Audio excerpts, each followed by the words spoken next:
అందరికీ వందనములు. ఈరోజు చక్కటి అంశం నేర్చుకుందాం. దేవుడు మనిషికి శత్రువు అయితే ఎలా ఉంటుంది? ఈరోజు లోకంలో చూస్తే సృష్టికర్త అయిన దేవునికి చాలామంది శత్రువులుగా మారిపోయారు. ఒక్కడే దేవుడు, ఆయన పరమందు ఉన్నాడు, ఆయన ఆత్మస్వరూపి, సర్వశక్తిమంతుడు, సర్వాంతరాయమైన తండ్రికి, జ్యోతిర్మయుడు తండ్రికి తన పిల్లలు శత్రువులుగా ఉన్నారు. అయితే ఇక్కడ మనం ఒక విషయం ఆలోచన చేస్తే, దేవుడు మనుషులకు శత్రువు అయ్యాడా లేదా మనుషులు దేవునికి శత్రువు అయ్యారా? మనుషులకు దేవునికి శత్రువు అయితే ఏమీ చేయలేరు, కానీ దేవుడికి మనిషి శత్రువు అయితే దేవుడు ఏమైనా చేయగలడు. కానీ ఈరోజు డైరెక్ట్గా దేవుడు అయినటువంటి సృష్టికర్త అయిన దేవునికి మానవ జాతి శత్రువులుగా ఉన్నారు. ఈరోజు మనం చూస్తే కొంతమంది సహోదరులు బైబిల్ ఒక భూతి గ్రంథమని, యెహోవా దేవుడు అందరినీ చంపేమన్నాడని, లేకపోతే యేసు ప్రభు వారి గురించి మాట్లాడుతున్నారు తప్పుడుగా, పరిశుద్ధాత్మ గురించి మాట్లాడుతూ ఉన్నారు, మరియమ్మ తల్లి గారి గురించి మాట్లాడుతున్నారు. మనం చూస్తూ ఉన్నాం. దీనికి కారణం ఏంటి అంటే, దేవుని పోలికలో సృష్టిపోయినటువంటి మనుషులు ఎవరైతే ఉన్నారో దేవునికి విరుద్ధంగా మాట్లాడుతున్నారు, దేవునికి భయపడేవారుగా ఉన్నారు, సృష్టికర్త అయిన దేవుడిని తెలుసుకునే ప్రయత్నం చేయడం లేదు. బైబిల్లో దేవుడు ఏమి రాయించాడో కనీస అవగాహన లేనటువంటి సభ్య సమాజం కూడా ఈరోజు ఉంది. అయితే ఈరోజు మనం నేర్చుకోబోయే అంశం ఏంటంటే, దేవుడు మనిషికి శత్రువు అయితే ఎలా ఉంటుంది చూద్దాము.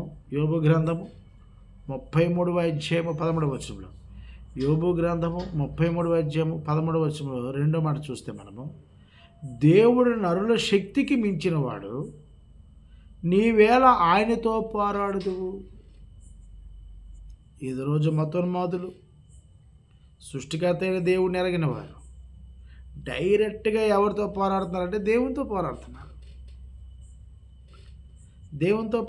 అందుకే యోబు గారు అంటున్నారు 33వ అధ్యాయం 13వ వచనం రెండో మాటలో, దేవుడు నరుల శక్తికి మించినవాడు. మానవ శక్తి ఎంత మానవ శక్తి?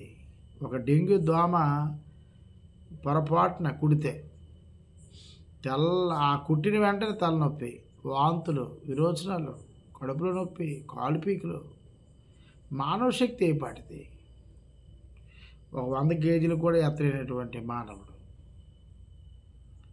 ఆ 100 కేజీలు ఎత్తిన తర్వాత 1 కిలోమీటర్ కూడా నడవలేనటువంటి మనిషి దేవుని శక్తితో ఆడుకుంటున్నారు. ఈరోజు దైవాన్ని నోటుకొచ్చినట్టు మాట్లాడుతూ లైక్, షేర్, కామెంట్ చేసుకొని గూగుల్ పే, ఫోన్పే ద్వారా డబ్బులు సంపాదించుకుంటూ ఉన్నారు. కాబట్టి దేవుడు మనుషులకు శత్రువు అవడం, మనుషులే దేవుడికి శత్రువు అవుతున్నారు. అలా శత్రువు అయిపోయిన మనుషుడు పొరపాటున నీ బతుకుని జీవితాన్ని మార్చుకోకుండా ఆయన నిందిస్తే, పొరపాటున ఆయన నీకు శత్రువు అయితే నీ శక్తి అంతా అంటున్నాడు యోబు గారు.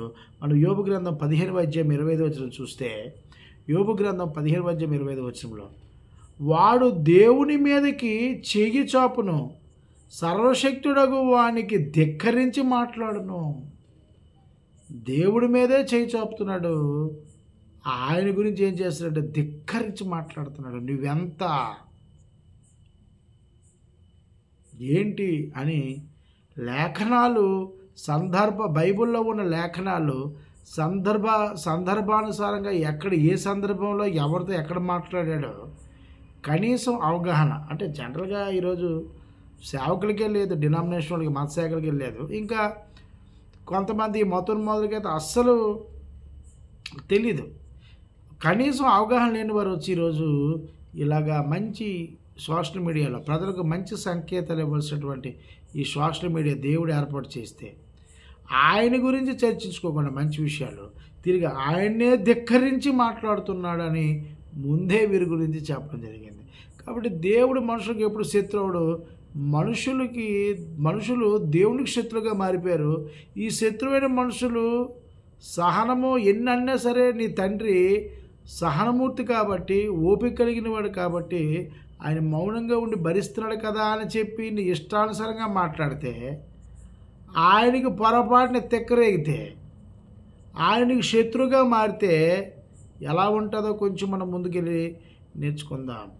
కాబట్టి విలాప వాక్యములు 2వ అధ్యాయము 4వ వచనం చూస్తే, విలాప వాక్యములు 2వ అధ్యాయము 4వ వచనం చూస్తే, శత్రువు వలె ఆయన వెళ్ళెక్కు పెట్టి విరోధి వలె కుడి చెయ్యి చాపి ఉన్నాడు, ప్రభువు శత్రువులాయను అంటాడు. ఆయన పొరపాటున నీవు ఆయనకి శత్రువుగా కనబడితే ఆయన విల్లెక్కు పెడతాడు, నీ పని అయిపోద్ది. అది మానవుడు దేవుడు కొడితే మానవుడు ఊహించలేని పరిస్థితిలోకి వెళ్ళిపోతాడు. ఎలాంటి ఊహ కందదు తన మరణము ఊహ కందని పరిస్థితికి వెళ్ళిపోతాడు. దానికి కారణం ఏంటంటే నువ్వు చెయ్యి చాపి ఆయననే చెయ్యెత్తి కొట్టేంత పరిస్థితి చేస్తున్నావు లోకంలో. 2 నోటుకొచ్చి నోరు ఉంది కదని ఏది పడితే అది వాగుతున్నావు. 3 సృష్టికర్త ఎదురు వ్యతిరేకంగా మాట్లాడుతున్నావు. ప్రజల్లో సత్యాన్ని చెప్పవలసినటువంటి మానవ జాతి, ఆయన అన్వేషించవలసిన మానవ జాతి దైవ గ్రంథాన్ని నీకు అనుకూలంగా మాట్లాడుకొని వ్యతిరేకంగా ఆయన మీద చాటి చెప్పినప్పుడు ఆయన విల్లెక్కు పెడతాడు, నీకు విరోధి అయిపోతాడు. చెయ్యి చాపి కొడితే మనం తట్టుకోలేము. చూడండి, ఈరోజు 2 స్నేహితులు ఉంటారు, మంచి స్నేహితులు ఉంటారు. ఒక స్నేహితుడు సడన్గా ఒక స్నేహితుడు శత్రువు అవుతాడు. ఏమండి, అలాగే మనం ఇంకోసారి చూస్తే ఒక సహోదరుని ఎవరినైనా కోరుండి ఒక బలవంతుడి దగ్గరికి వెళ్ళి కోరుండి ఏట్రా నీకు బాడీ ఏట్రా నీకు కనలేడు అన్నాం అనుకోండి, ఆయన ఏం చేస్తాడు, ఒక్క గుద్దు గుద్దితే పడి చచ్చిపోతాం. కాబట్టి కోరుండి బలవంతుడితో ఎప్పుడు కూడా గొడవలు పెట్టుకోకూడదు. తిరిగి తగ్గితే మనం లేవలేని పరిస్థితి. మరి దేవుడు సర్వశక్తివంతుడు. ఆయనకి మించిన శక్తి మరొకటి ఈ భూమండలాల్లో కానీ ఈ ప్రపంచముల్లో కానీ లేదు. మరి అలాంటి వాడి మీద వ్యతిరేకంగా మాట్లాడుతున్నారు, నోటుకొచ్చి మాట్లాడుతున్నారు, కుమారుడి గురించి తప్పుగా మాట్లాడుతున్నారు, పరిశుద్ధాత్మ తప్పుగా మాట్లాడుతున్నారు, మరి మరియమ్మ గారి గురించి తప్పుగా మాట్లాడుతున్నారు, ఆయన లేఖనాల్ని తప్పుగా మాట్లాడుతున్నప్పుడు దేవుడు ఊరుకుంటాడా? దావీదు గారు చూడండి, రోజుకి 7 మార్లు ప్రార్థన చేసేవాడు దేవునికి. అకస్మాత్తుగా దేవుడికి శత్రువు అయిపోయాడు. దేవుడికి దావీదు ఎప్పుడు శత్రువు అయిపోయాడో దావీదు పరిస్థితి ఒకసారి ఊహించుకోండి. అలాగే సౌలు రాజు కూడా పాత నిబంధన గ్రంథం మనం సౌలు రాజు చూస్తే ఈయన కూడా దేవుడు చెప్పింది చేయకుండా చెప్పంది చేయడం వల్ల దేవుడు శత్రువు అయిపోతున్న వంశమే నిర్వంశమైపోయినటువంటి పరిస్థితి మన గ్రంథంలో కనబడుతూ ఉంది. కాబట్టి న్యాయాధిపతులు 2వ అధ్యాయం 15వ వచనం చూస్తే, న్యాయాధిపతులు 2వ అధ్యాయం 15వ వచనం చూస్తే, యెహోవా వారితో చెప్పినట్లు, యెహోవా వారితో ప్రమాణం చేసినట్లు, వారు పోయిన స్థలమున వారికి బాధ కలుగు చేయుటకు యెహోవా వారికి శత్రువు అయిన కనుక వారికి మిక్కిలి ఇబ్బంది కలిగెను.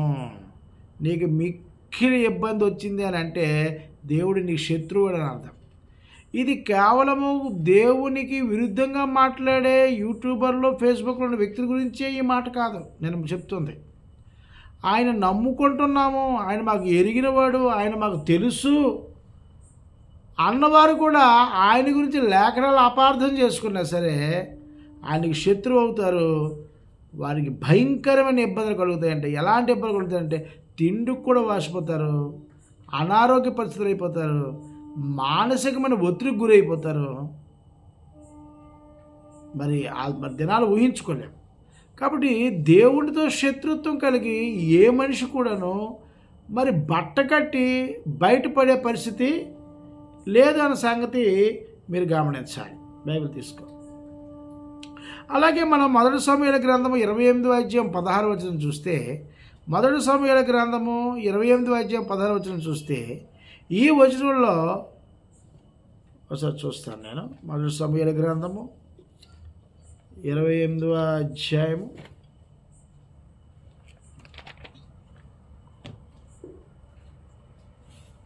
28 28వ అధ్యాయం 16 వచనము, మొదటి సమూయేలు గ్రంథము 28వ అధ్యాయము 16 వచనం. అందుకు సమూయేలు, యెహోవా నిన్ను ఎడబాసి నీకు పగవాడు కాగా నన్ను అడుగుడు వలన ప్రయోజనమేమి? దేవుడే నీకు నీ మీద పగ పెట్టుకుంటే వ్యక్తుల దగ్గరికి వెళ్ళి దేవుడు నన్ను క్షమిస్తాడా, దేవుడు నన్ను ప్రేమిస్తున్నాడా అనడం నిష్ప్రయోజనం. నువ్వు గ్రంథాన్ని అనుకూలంగా చేసుకుని మాట్లాడుకుంటున్నావు. దేవుడు తెలుసని దేవుణ్ణి ఎరగని వారు కూడా దైవాన్ని నోటుకొచ్చినట్టు మాట్లాడుతున్నారు. అలా మాట్లాడిన వారు మీద దేవుడు పగపడతాడు.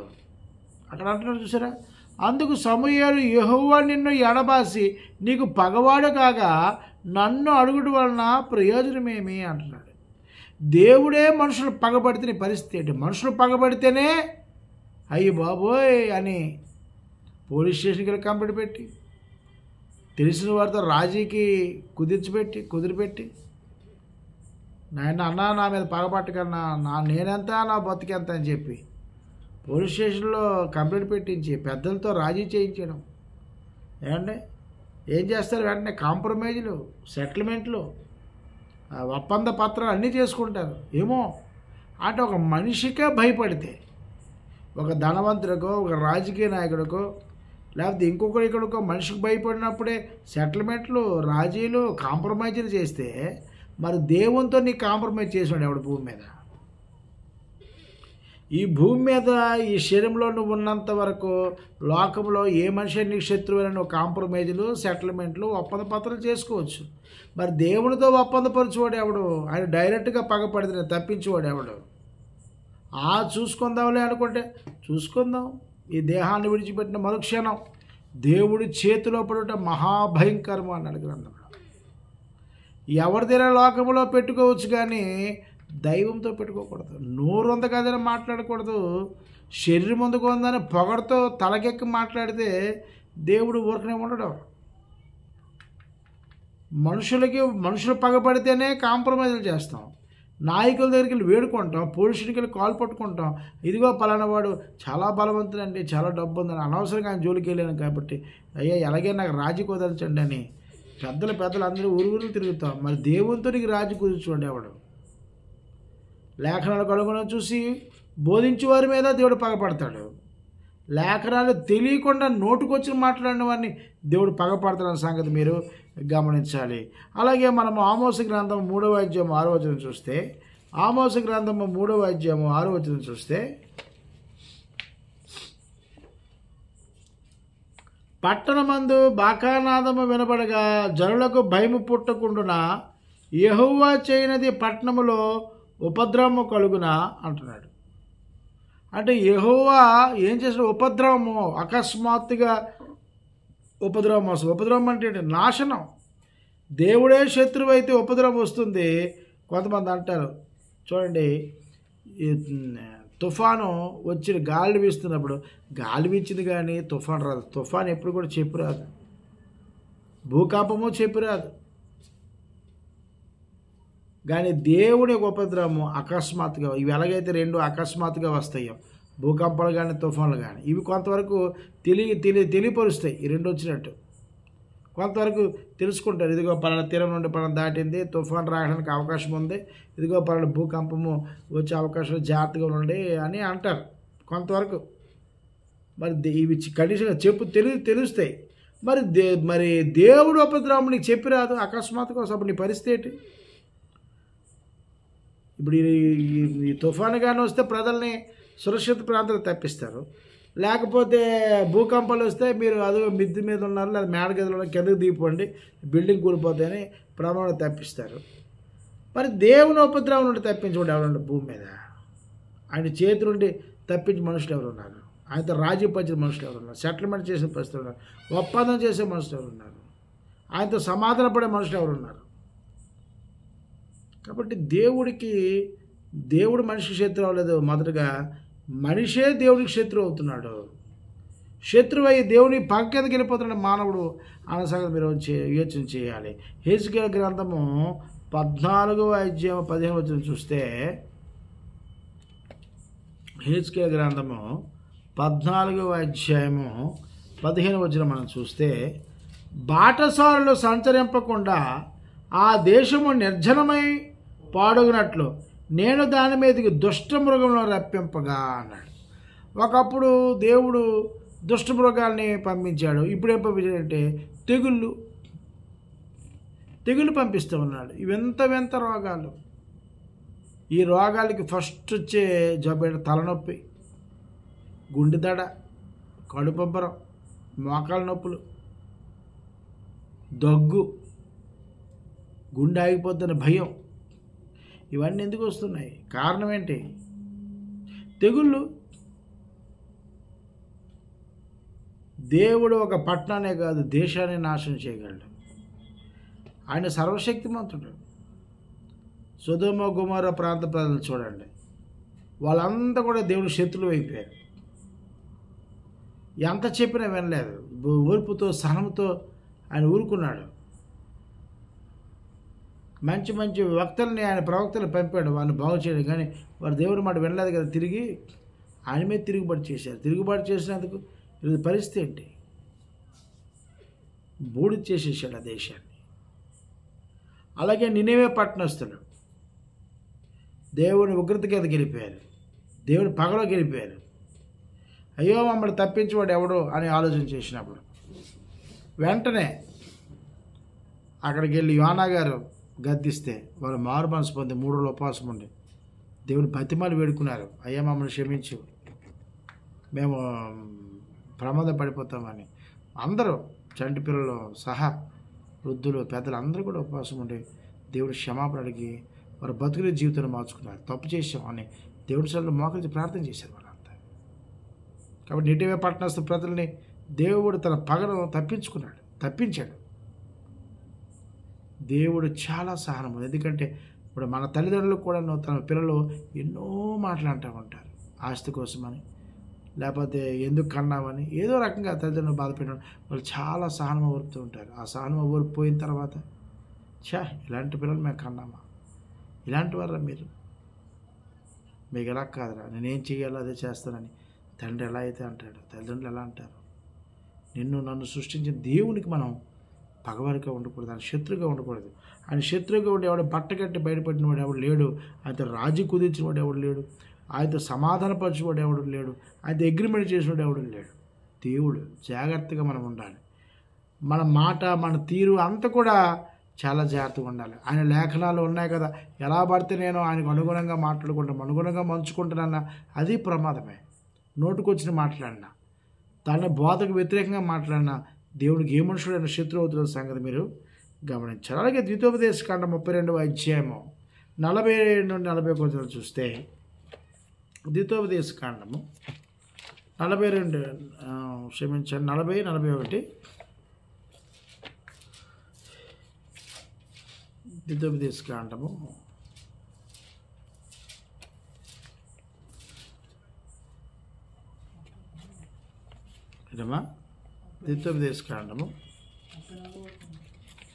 32వ అధ్యాయము 40-41 వచనాలు.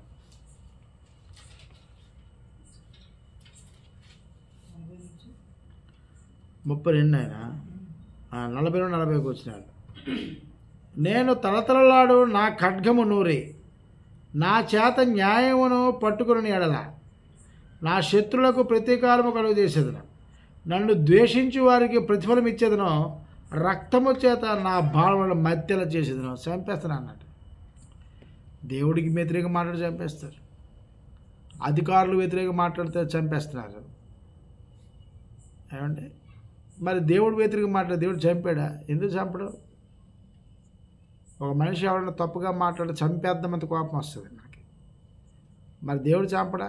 ఆయనకి ఈరోజు సోషల్ మీడియా ద్వారా సృష్టికర్త దేవుడిని తెలుసుకోకుండా, ఆయన స్మరణ తీసుకోకుండా, యేసుక్రీస్తు భూమి మీదకి ఎందుకు వచ్చాడు అని చెప్పకుండా నోటికి వచ్చినట్టు ఆయన యేసుక్రీస్తు గురించి పుట్టికి మాట్లాడుతున్నారు, యెహోవా దేవుని గురించి తప్పుగా మాట్లాడుతున్నారు, మరియమ్మ తల్లి గురించి తప్పుగా మాట్లాడుతున్నారు, పరిశుద్ధాత్మ గురించి ఎలా పడితే మాట్లాడుతున్నారు, అపోస్తులు నోటికొచ్చి తిడుతున్నారు, క్రైస్తవ సమాజాన్ని నోటికొచ్చి తిడుతున్నారు. మరి ఆయన ఊరుకుంటాడా? న్యాయాధిపతి దేవుడు ఊరుకుంటాడా? అది ఎందుకు ఆయనకు ఉన్నటువంటి గొప్ప గుణం ఏంటంటే వెంటనే రియాక్ట్ అవ్వడు. ఆయనకి సహనము ఓర్పు చాలా ఎక్కువ, చాలా పేషెన్స్ దేవుడికి. చూస్తాడు చూస్తాడు చూస్తాడు చూస్తాడు చూస్తాడు చూస్తాడు చూస్తాడు. నువ్వు ఎప్పటికీ నీ బతుకు నీ జీవితం మార్చుకుని నోరుంది కదా మాట్లాడితే, బలమందు కదా మాట్లాడితే, వెనక మనుషులు ఉన్నారు కదా మాట్లాడితే, ఈ పక్క అధికారులు ఉన్నారు కదా మాట్లాడితే తర్వాత ఉంటుంది. అది ఆ ఊహకే అందదో ఎలా ఉంటుందో అన్న సంగతి గమనించాలి. మనం ఎవరి గురించి మాట్లాడుతాం? సృష్టికర్త దేవుడి గురించి మాట్లాడుతున్నాం. ఎలా పడితే అతను మాట్లాడక మనుషులు కాదు, మనుషులే ఒప్పుకోరు. మాట్లాడితే నీ అంతు చేలుస్తాను, నా సంగతి తెలియదు, నువ్వు ఎవరితో పెట్టుకున్నావు తెలుసా, జాగ్రత్త అన్నప్పుడు ఆ వ్యక్తి బలము లేకపోతే ఆయనకున్న బ్యాక్గ్రౌండ్ చూస్తే మనుషులు భయపడతారు. వెంటనే ఇంటికి వెళ్ళి కాలు పట్టుకుంటారు. అయ్యా తప్పు అయిపోయింది, మీరు ఎవరు తెలియక మాట్లాడేసాం. మరి దేవుని గురించి ఎలా తిరుగుబడి చేసి మాట్లాడుతూ ఉన్నారు? ఒకసారి ఆలోచించేయండి, ఒకసారి ఆలోచించేయండి. దేవుడు ఊరికే ఉంటాడా? అలాగే మనం 2 సమూయేలు గ్రంథము 22వ అధ్యాయము 28వ వచనంలో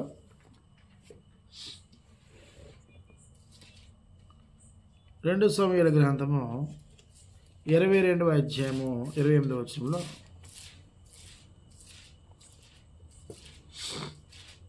తీసావు నాయన, చదువు.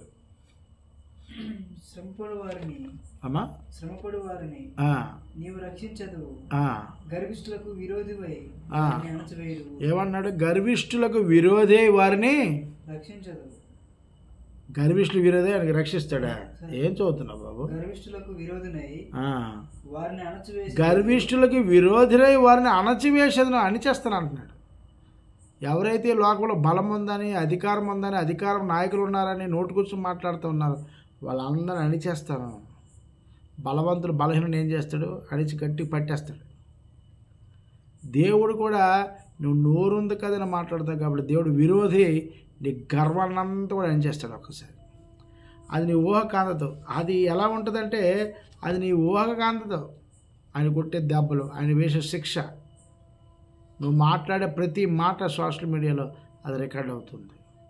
అలాగే ఆయన గ్రంథము పట్టుకొని మాకు లేఖనాలు తెలుసని ఆయన సంఘాన్ని పాడు చేసే క్రీస్తు విరోధులకు కూడా, దైవజనులకు కూడా ఆయన విడిచిపెట్టావు. అటు దూషించే వారికి విడిచిపెట్టావు. ఆయన గ్రంథాలు అనుకూలంగా బోధించుకొని తన స్వభావం లాభం కొరకు పట్టుకొని లేఖనాలు ఇష్టానుసారంగా బోధించేవారు ఆయన ఎవరిని విడిచిపెట్టావు. ఎందుకంటే ఆయన న్యాయాధిపతి, ఆయన పక్షపాతి కాదు. కాబట్టి గర్వముతో ఎగిసిపడినోడికి గర్వాన్ని ఆయన చేస్తాడు ఆయన. కాబట్టి యెషయా గ్రంథము 63వ అధ్యాయం 10వ వచనంలో ఏమంటాడంటే, యెషయా గ్రంథము 63వ అధ్యాయం 10వ వచనంలో ఆయనను వారు తిరుగుబాటు చేసి ఆయన పరిశుద్ధాత్మను దుఃఖింపజేయగా ఆయనకు వారికి విరోధి అయిను. ఈరోజు పరిశుద్ధాత్మ గురించి తప్పుగా మాట్లాడుతున్నారు. ఎంత తప్పుగా మాట్లాడుతున్నారంటే అంత తప్పుగా మాట్లాడుతున్నారు. దైవం అంటే భయం లేకుండా, సృష్టించేసింది ఎవరు అన్వేషణ చేయకుండా నోటికొచ్చినట్టు పరిశుద్ధాత్మ గురించి మాట్లాడుతూ ఉన్నారు. వీళ్ళు ఒక జనాంగము.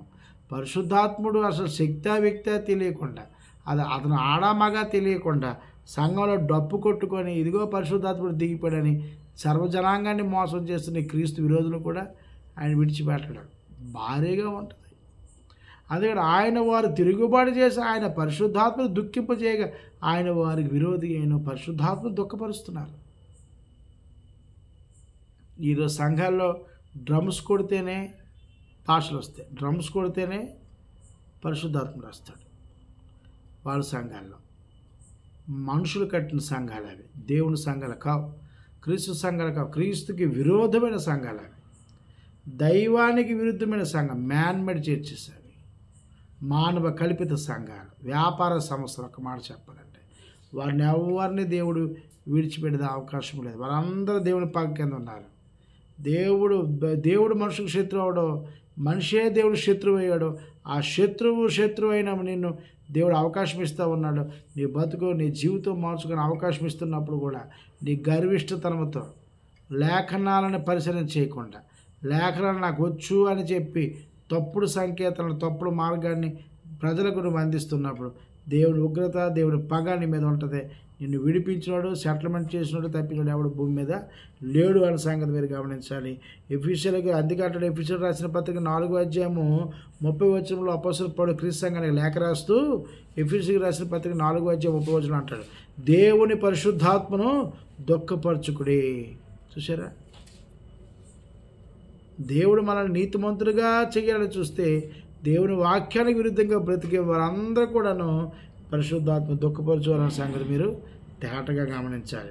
అలాగే కీర్తన గ్రంథము 2:12 చూస్తే, కీర్తన గ్రంథము 2:12 చూస్తే, ఆయన కోపము త్వరగా రగులుకొనును, కుమారును బుద్ధి పెట్టుకుని లేని ఎడల ఆయన కోపించును, అప్పుడు మీరు త్రోవ తప్పి నశించెదరు. ఈరోజు పరిశుద్ధాత్మ గురించి మాట్లాడుతున్నారు, తన కుమారుని యేసుక్రీస్తు గురించి మాట్లాడు. ఆయన ముద్దు పెట్టుకోండి. ముద్దు పెట్టుకోండి అంటే ఏంటి?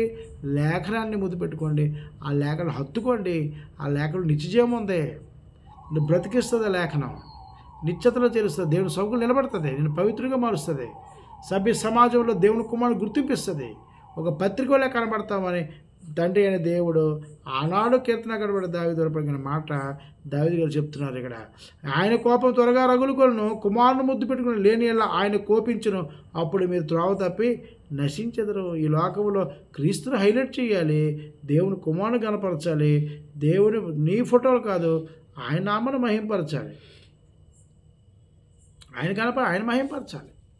లేదంటే దేవుని ఉగ్రత మీదకి వస్తుంది. ఇప్పుడు దేవుడు ఎవరో కుమారుడు ఎవరో కూడా తెలియని మనుషు జనాంగం చాలామంది ఉన్నారు. అపార్థాల లేఖనాలు అపార్థం చేసుకునేవారు ఉన్నారు.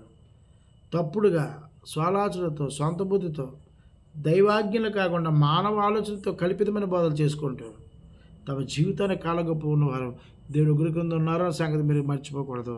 ఇర్మియా గ్రంథం 23:32 ఇర్మియా గ్రంథం 23:32 మాయా స్వప్నములు ప్రకటించి వాటిని చెప్పుచు అబద్ధముల చేతను మాయా ప్రగల్భల చేతను నా ప్రజలను దారి తొలగించే వరకు నేను విరోధిని. ఈరోజు చాలామంది పరిశుద్ధాత్మ నాకు బయటపరిచినాడు, దొంగ ప్రవచనాలు, దొంగ దర్శనాలు, మాయా దర్శనాలు చెప్పుతూ అబద్ధాలు చెప్పి ప్రజలు ఇది చేస్తూ ఉన్నారు.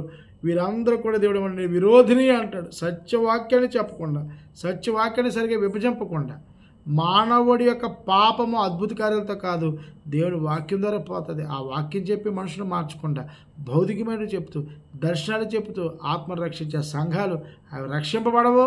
అలాంటి వారు నిత్యతలో చేరడం. అలాగే బోధించేవాడు దేవునికి విరోధి అయి ఉన్నాడని లేఖనం చెప్తుంది. కాబట్టి ఈరోజు చాలామంది సంఘ పెద్దగా కనబడాలని, మనుషులు హైలైట్గా కనబడాలని ఈ అద్భుతకారులు సూచకకారుల ప్రేరణతో దేవుణ్ణి మోసం చేస్తూ, కుమారుని మోసం చేస్తూ, పరిశుద్ధాత్మను మోసం చేస్తూ, ప్రజలను మోసం చేస్తూ, ఇలాంటి వారంతా కూడా దేవుని ఉగ్రత కింద, దేవుని ఉగ్రత కింద ఉన్నారని సంగతి మీరు గమనించాలి. కాబట్టి యాకోబు రాసిన పత్రిక 4:14 క్షమించండి, యాకోబు రాసిన పత్రిక 4:4 అంటాడు, వ్యభిచారులారా ఈ లోక స్నేహం దేవునితో వైరమని మీరు ఎరుగరా. కాబట్టి ఎవడు ఈ లోకంలో ఉన్న స్నేహము చేయకూడనో వాడు దేవునికి శత్రువు అవును. దేవుని ప్రేమిస్తున్నారని చెప్పి దేవుడు లోకంలో ప్రేమిస్తున్నావు, లోకంలో ఉన్నదని ఆశిస్తున్నప్పుడు దైవం నీకు శత్రువు అవుతాడు. నీకు తెలియదా? దేవుడు అంటే నీకు అంత ఆశావాషి కనబడుతున్నాడా? నోటికొచ్చి మాట్లాడడానికి, ఆయన మీద చెయ్యెత్తడానికి, నీకు ఎక్కువ లైక్లు వస్తాయి, షేర్లు వస్తాయి, కామెంట్లు వస్తాయి కాబట్టి దైవాన్ని దూషిస్తే దేవుడికి నువ్వు శత్రువు అవుతున్నావు తప్ప దేవుడు నీకు శత్రువు అవడు. అలా శత్రువు అయ్యే పరిస్థితి వచ్చినప్పుడు నీ గతి ఎంతో ఒకసారి ఆలోచించు. నిన్ను దాని తర్వాత ఈ దేహంలో నుండి నరుడనేవాడు బయటకు వచ్చిన మరుక్షణం నిన్ను తప్పించేవాడు, సెటిల్మెంట్ చేసేవాడు, ఒప్పందం చేసేవాడు భూమి మీద ఒక్కడు కూడా లేడు. అలాంటి సృష్టికర్త దేవుణ్ణి నోటుకొచ్చినట్టు ప్రగలగలపై మాట్లాడటము ఎంతవరకు నీకు శ్రేయస్కరమో ఒకసారి నువ్వు ఆలోచించమని ప్రభుపేట మనం చేస్తామన్నాం. అలాగే లోకాసు వార్త 19:20 చూస్తే, లోకాసు వార్త 19 చూస్తే దేవుడు ఆశీర్వాదము పోగొట్టుకొని ఇచ్చిన దాన్ని కాపాడుకోలేకపోయి ఒకసారి చూడండి. అక్కడ తినేనా లోకాసు వార్త 19:20 చదవండి. ఇప్పుడు ఒక ఉపమానం చెప్తాడు, ఉపమానం ఉంటుంది అనుకుంటాను. లోకాసు వార్త 19:20 లోకాసు వార్త 19:20 అంతటా మరి ఒకడు వచ్చి, అయ్యా ఇదిగో నీ మీన నీవు పెట్టిన దానిని ఎత్తుకుని పోవాడును, విత్తని దానిని పోయేవాడునై నా కఠినుడు గనుక నీవు భయపడి దీనిని విమానాలు కట్టి ఉంచితివని చెప్పాను. అందుకు అతడు ఈ దేవుడు ఇచ్చిందాన్ని అతను కాపాడుకోకుండా ఏం చేశాడంటే, అది ఉపమానం. అది దేవుడిచ్చిన ఆశీర్వాదాన్ని పోగొట్టుకున్నాడు. ఇచ్చాడు, ఒక మేనా ఇచ్చాడు, దాన్ని కాపాడుకొని దాన్ని డెవలప్మెంట్ చేయకుండా ఏం చేశాడంటే ఇచ్చిందాన్ని తిరిగి మళ్ళీ ఆయనకే ఇచ్చి దేవుడికి శత్రువు అయ్యాడు. దేవుడు మనకు ఆశీర్వాదం ఇచ్చాడు, దేవుడు మనకు స్వాతంత్రం ఇచ్చాడు, అది దాన్ని డెవలప్మెంట్ చేసుకోమని దేవుడు చెప్తే ఆయన మీద నిందించినప్పుడు ఆయన తీసుకెళ్ళి ఏం చేశాడంటే చెరసల్లో పడేశాడు. చూసారు? అలాగే 27 వచ్చిన చూడు, అందులో 27 వచ్చు. మరియు నేను తమ్మును ఏలుటకు ఇష్టం లేని నా శత్రువులను ఇక్కడికి తీసుకుని వచ్చి నా ఎదుట సమాధానించుడని చెప్పాను. అది కాబట్టి మనం హెబ్రీ పత్రిక 10వ అధ్యాయము 10:31 చెప్తాడు. హెబ్రీ రాసిన పత్రిక 10వ అధ్యాయం 31 జీవము గల దేవుని చేతిలో పడట భయంకరము అంటున్నాడు. మనము పుట్టినప్పటి నుండి నేటి వరకు కూడా మనకు అన్నపానాలు ఇస్తూ పోషిస్తూ ఒక కుటుంబ వ్యవస్థనిస్తే మన జీవన శైలిని మారుస్తూ ఈ మనస్సులో అనేకమైన జ్ఞాన వివేకములు ఇచ్చి స్వాతంత్రం ఇచ్చి శత్రువు నుండి, రోగాల నుండి, రోషం నుండి, సమస్తం నుండి కాపాడుతుంది దేవునికి. మనం ఇచ్చేది ఏంటంటే ఈరోజు మానవ జాతి ఆయనకి శత్రువులుగా తయారయ్యారు. ఆయన దూషిస్తున్నారు, ఆయన మీద సలుగుతున్నారు, మాట్లాడుతున్నారు, పబ్లిక్గా వచ్చి మాట్లాడుతున్నారు, చేయుతున్నారు. ఖబర్దార్, ఖబర్దార్, నువ్వు మాట్లాడుతోంది నిన్ను సృష్టించిన సృష్టికర్త మీద, తన చేతులతో నీ తల్లిగర్భం రూపించిన దేవుని మీద, నీకు జీవమును ఊపిరినిచ్చినటువంటి దేవుని మీద, అనాదిలో నేను ఈ లోకంలోకి వచ్చి తన కొరకు పనిచేయాలని నిర్ణయించిన దేవుని మీద, తన పోలికలో సృష్టింపినటువంటి దేవుని మీద, క్రీస్తు స్వారూప్యం కలిగిన వాడుగా కావాలని అనాదిలో అతను పరిశుద్ధిగా నిర్దోషిగా ఉండాలని కోరుకున్న దేవుని మీద, అలాంటి దేవుని మీద ఈరోజు వ్యతిరేకంగా లేఖనాలు తెలుసు అన్నవారు వ్యతిరేకంగా ప్రవర్తిస్తున్నారు. దేవుడి గురించి తప్పుగా మాట్లాడుతున్నారు, చాలా తప్పుగా మాట్లాడుతున్నారు. యోబు గ్రంథము 12వ అధ్యాయం 12వ చూస్తే, యోబు గ్రంథము 12వ అధ్యాయం 12వ చూస్తే చూడండి. 12వ అధ్యాయం 12వ చూస్తే చూసారా? వృద్ధుల యొద్ద జ్ఞానం ఉందని అనుకోకండి,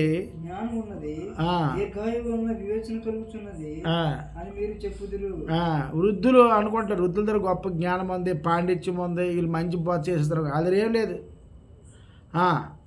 జ్ఞాన శౌర్యములు ఆయన యొద్ద ఉన్నవి, ఆలోచనయు వివేచనయు ఆయనకు కలవు. ఆలోచించుము, ఆయన పడగొట్టుగా ఎవరిను మరలా కట్టజాలరు. ఆయన మనుషుని చెరలో మూసివేయగా చాలు. వృద్ధుల దగ్గర ఏమి జ్ఞానం ఉండదండి, వాళ్ళు ఉట్టి పనికి మనలు. చాలామంది ఏమంటారు, వృద్ధులు ఏది చెప్తే నమ్మేస్తారండి. ఈరోజు టీవీలో చాలామంది సోషల్ మీడియాలో వచ్చి ఏది పడితే చెప్పేస్తుంటారు. ఆ చెప్పేది నిజమని ఈ పిచ్చి జనాంగం అనుకుని ఉంటారు. వాళ్ళకి ఏం రాదు, ఏం తెలియదు, వాళ్ళ దగ్గర ఏ జ్ఞానమో ఉండదు. వాళ్ళు మనకి ఏం చేస్తారు, రాంగ్ ట్రాక్లోకి నడిపిస్తూ ఉంటారండి. కాబట్టి దయతో అలాగా దాన్ని నమ్మి అదే సత్యమని విశ్వసించకూడదు. మనం గ్రంథాలని పరిశీలన చేయాలి, దైవ సందేశం ఏదో, దైవ గ్రంథం ఏదో తెలుసుకొని మన బతుకుల జీవితాలు మార్చుకోవాలి. ఉదాహరణకి ఇప్పుడు మనం మొదటి రాజుల గ్రంథం 11వ అధ్యాయం 4-5 వచనాలు చూస్తే, మొదటి రాజుల గ్రంథం 11వ అధ్యాయము 4వ వచనం చూస్తే, ఈ దావీదు కుమారుడటువంటి ఈ సొలొమోను గారు, ఇతనికి దేవుడు జ్ఞానం ఇచ్చాడు, జ్ఞానంతో పాటు ఆస్తి ఇచ్చాడు. కానీ ఇతను ఏం చేశాడు, ఇంత పెద్ద జ్ఞానం కూడాను చివరికి అజ్ఞాని అయిపోయాడు, దేవుని ఉగ్రత కింద వెళ్ళిపోయాడు. అంటే ఈ పనికిమాల జ్ఞానానికి దోషం అయిపోయాడు ఆయన. తద్వారా ఏమైపోయాడు, దేవునికి శత్రువు అయిపోయాడు. కాబట్టి దయచేసి మీరు యెహోవా ఏ సృష్టికర్త, ఆయనే మన తండ్రి, ఆయన గురించి చెప్పడానికి వచ్చిన వాడే ప్రభువైన యేసుక్రీస్తు. పరిశుద్ధాత్ముడు మన సర్వసత్యం నడిపిస్తాడు. దైవ సంకల్పము, దైవ చిత్తం, మానవ జన్మ రహస్యం, అన్ని విషయాలు తండ్రి అయిన దేవుని కుటుంబం మనకు బోధించింది. మన శత్రువు ఎవరో చెప్పాడు, ఈ భూమి మీదకి ఎందుకు వచ్చావో చెప్పాడు, ఎలా బ్రతకాలో చెప్పాడు, ఎలా దేవుని వాక్యం మీద మన బ్రతుకుల జీవితంలో మార్చుకోవాలో చెప్పాడు. సహోదరి సహోదరులారా, ఎవరు ఏం చెప్తే గుడ్డిగా నమ్మకండి, గ్రంథం నమ్మండి, గ్రంథాన్ని పరిశీలన చేయండి. గ్రంథంలో ఏది పడితే అది చూపించి ఇదిగో ఇది దేవుని మాట అనుకుంటుంది పొరపాటు. సందర్భం ఉంది, దేవుడు ఎప్పుడు ఎక్కడ ఏ సందర్భంలో ఏం మాట్లాడాడో అది తెలుసుకొని సంఘంలో బోధించాలి. కాబట్టి ఆ ఒక కాలంలో నాటి బోధ తీసుకొచ్చి ఈ కాలంలో కలపకూడదు, ఈ కాలంలో ఉన్న బోధ అక్కడ తీసుకెళ్ళి కలపకూడదు. కొన్ని మాటలు కలిపి చెరిపి సంఘాల్లో రాంగ్గా బోధిస్తూ ఉన్నారు. వాళ్ళంతా కూడా దేవుడు ఉగ్రత కింద ఉన్నారు, దేవుడు విరోధి ఉన్నాడు, దేవుడు వారికి పగబట్టి ఉన్నాడు. రెండవది, ఈరోజు చాలామంది సహోదరులు ఇలాంటి సోషల్ మీడియా ద్వారా దేవుని విపరీతంగా ట్రోల్ చేస్తూ మీమ్స్ ఇస్తూ తండ్రి అయిన దేవుడి గురించి, కుమారుడు యేసుక్రీస్తు గురించి, పరిశుద్ధాత్మ గురించి, అపోస్తుల బోధ గురించి, అలాగే మరియమ్మ గారి గురించి చాలా తప్పుగా మాట్లాడుతున్నారు. మీరు మాట్లాడుతుంది, వ్యతిరేకిస్తుంది, చెయ్యెత్తుతోంది తప్పుగా సృష్టికర్త అయిన మన తండ్రి దేవుడిని. ఆయన ఓర్పు సహనం కలిగిన వాడు, ఆయన ఓర్పు సహనం కలిగిన వాడు. కాబట్టి ఏది పడితే మాట్లాడతాను, ఏది పడితే చేస్తాను, నీ ఇష్టానుసారంగా నీ నోరు ఉంది కదా మాట్లాడితే ఒక రోజు వస్తుంది. ఆయన నీకు శత్రువు అయినప్పుడు, విరోధి అయినప్పుడు, పగైనప్పుడు నిన్ను తప్పించడానికి ఏ పోలీసు రాడు, ఏ రాజకీయ నాయకుడు రాడు, ఏ తల్లిదండ్రులు రారు, నీ స్నేహితులు రారు, ఎవరు రారు. కానీ మానవ యొక్క బలము పరిమితి ఉంటుంది, దైవ బలానికి పరిమితులు అంటూ ఉండవు. కాబట్టి దేవుని చేతిలో పడిపోయి నీ జీవితాన్ని నువ్వు అంతం చేసుకోకు, స్వనాశంలో తెచ్చుకోకు. గ్రంథాన్ని చదవండి, పరిశీలన చేయండి, దైవ జ్ఞానం పొందుకోండి, మారు మనసు పొందండి, యేసు దేవుని కుమారుని నమ్మి బాప్తీసం పొందండి. మీరు మీ కుటుంబాలు రక్షింపబడతారు, నిత్యతలో చేరుతారు. ఇదే నిజం, వాస్తవం. అది మేము నమ్మి దాన్ని విశ్వసిస్తున్నాను, దాన్ని మాత్రం ప్రకటిస్తున్నాను. నేను ఎవరిని మతం మార్చలేదు, సత్యాన్ని మాత్రమే ప్రకటిస్తున్నాను. మీకు వీడియో నచ్చితే లైక్ చేయండి, షేర్ చేయండి, కామెంట్ చేయండి, సబ్స్క్రైబ్ చేసుకోండి. మీ అందరికీ నా హృదయపూర్వక వందనములు. దేవుడు మిమ్మల్ని మీ కుటుంబాన్ని బాగా ప్రేమించును గాక. వందనాలు.